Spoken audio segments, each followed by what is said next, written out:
The last time, Dick Wood, my friend and fellow director at Dow Jones and former chairman of Eli Lilly, Dick, the last time I spoke in this chapel, in this historic place, was in 1954. And standing here on this stage, I won the Margaret Noble Lee Extemporaneous Speaking Contest. It's a moment that I shall never forget, and it was especially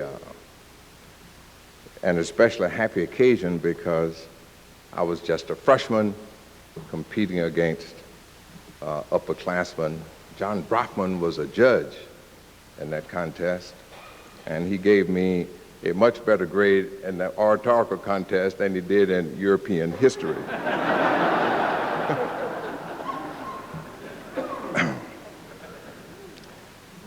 I will try to make this talk as painless as possible, but what I have to say may pain some people.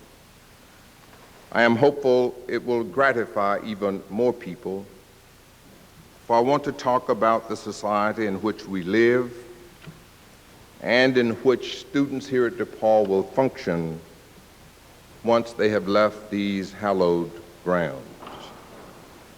It is a society vastly different from the one into which I took my DePauw degree in 1957. Now, when so many people idealize the 1950s, it is good to remind ourselves that the America of that period fell short of its ideals and its potential. Now, when we hear so much about the importance of values and about how traditional values are in decline, it is therefore important that we remind ourselves that the values of the 1950s included racial segregation and gross inequality. And the DePauw University of my student days reflected that different society and its questionable values. I came to DePauw from Atlanta, Georgia, where public accommodations, parks, buses, courtrooms, and even water fountains were all separated by law. The schools I attended were segregated too under the doctrine of separate but equal. In practice, that meant that I attended an ill-equipped, overcrowded, double-sessioned, all-black high school, where I studied in 1951 from a plain geometry book that had been used by white students in 1935. The DePauw of that era was not all that different. In 1953, I was the only black in my class. There were only 5 blacks in the entire student body. I could not join a fraternity. I could not get a beer at Moore's Bar, and the Von Castle Theater would only let me sit in the balcony. And Bernie, the black barber, whose primary clientele was DePauw students, would not cut my hair. Despite those rather inconvenient circumstances, I received an excellent education here at DePauw University, and I made lasting friendships. DePauw University expanded my mind, broadened my horizons, lifted my sights, and prepared me to serve and to lead. Thus I say to you, as Daniel Webster said of another school in another time, 'tis a small college, yet there are those who love it. And I am one of the many who loves DePauw University, and I love it even more because of the way it has changed.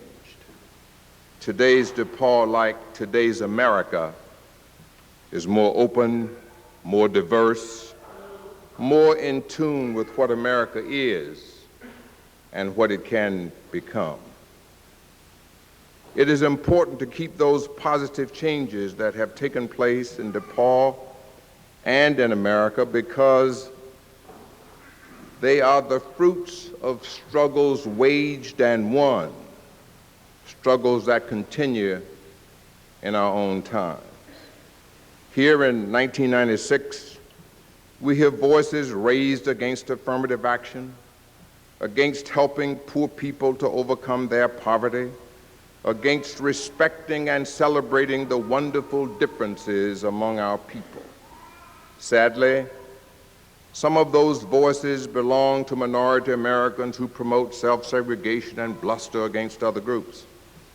But most of those voices come from those who yearn for the good old days when immigration was low, women were kept in the kitchen, and blacks knew their place. Racist attitudes are no longer publicly acceptable, but they remain a strong undercurrent in our national life. Some politicians cannot resist the temptation to appeal to racial animosity, wrapping their message in easily understood code words.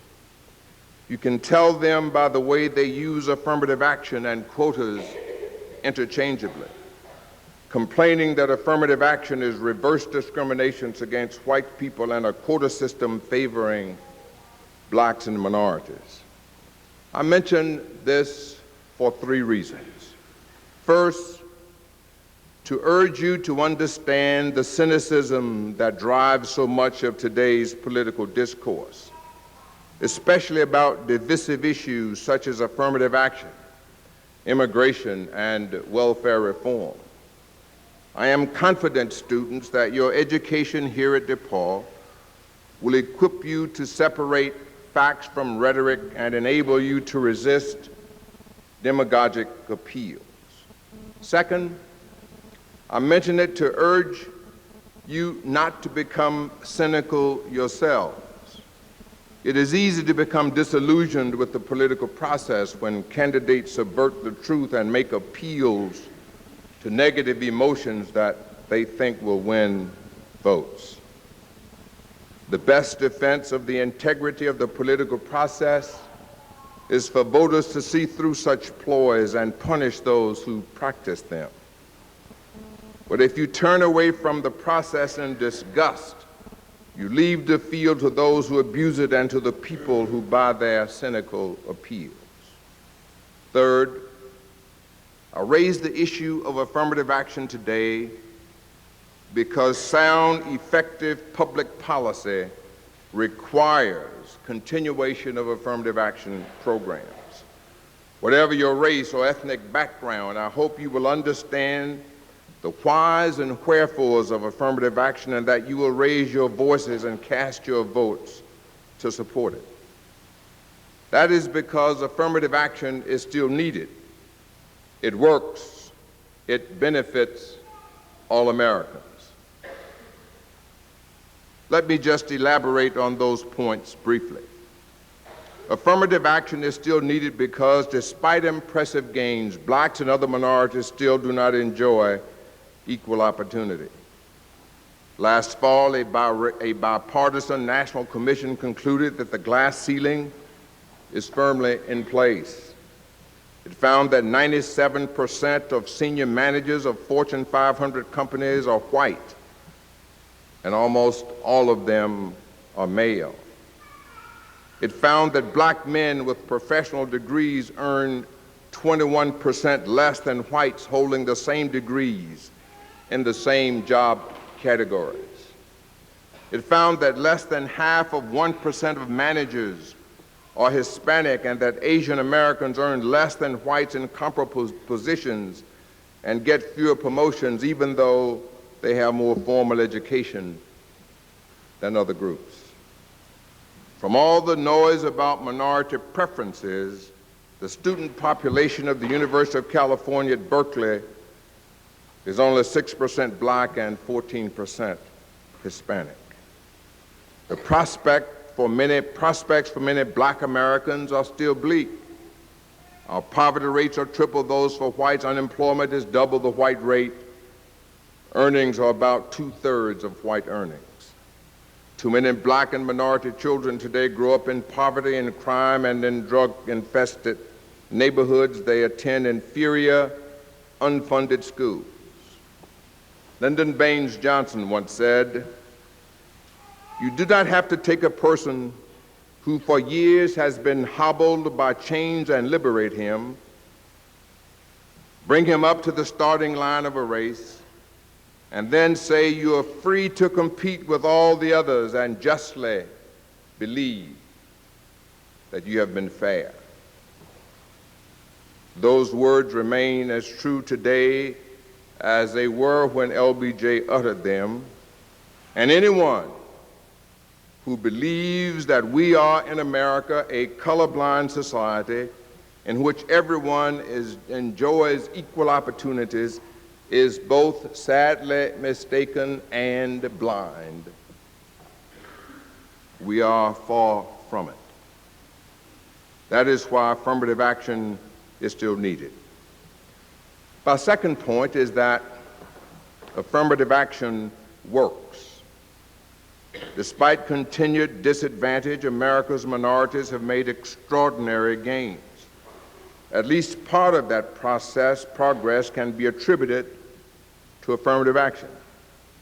Before affirmative action, minorities were routinely excluded from prestigious schools, from corporate jobs, from skilled trades, and from municipal fire and police departments. Today, despite their continued underrepresentation in all aspects of American life, many minorities have moved into the mainstream thanks to affirmative action and thanks to federal anti-discrimination mandates. The number of black police officers went from 24,000 to 64,000. Black electricians increased from 14,000 to 43,000. And the number of black students in predominantly white colleges and universities grew from 134,000 in 1961 to 1.2 million today. Companies that hired minorities only for janitorial jobs now have black managers. Colleges that would not admit black students now have black professors. Cities that would not hire black cops now have black police chiefs. As a result, the black middle class has expanded from 1 in 17 families a generation ago to 1 in 7 today. Can anyone believe that such progress would have been made absent affirmative action? And if affirmative action is abolished, can anyone reasonably believe that such programs would not be reversed?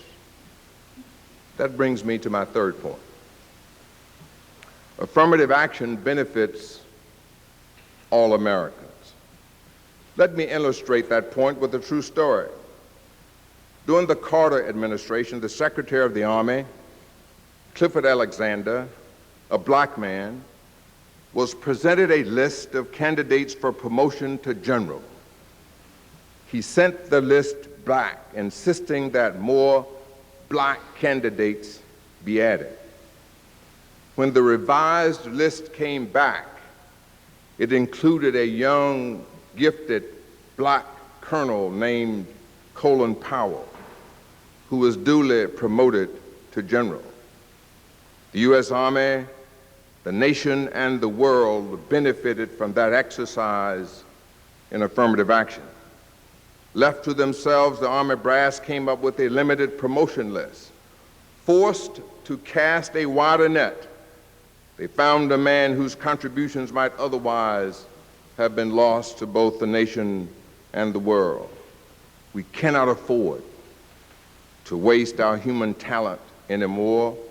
The world has changed, and America cannot flourish unless it uses its full potential of all of its people. Demographic changes mean that America must ensure that all groups have access to the mainstream. By the middle of the next century, minorities are expected to make up about half of the nation's population. About half of all Californians are now black, Hispanic, or Asian. Affirmative action is necessary in my judgment, to ensure that they compete on a level playing field. Without it, many would be excluded from the mainstream, and discrimination would rob the nation of the talent that it desperately needs. That is because racial and ethnic feelings have always pervaded American life. If those forces are now tempered somewhat, they constantly threaten to surface.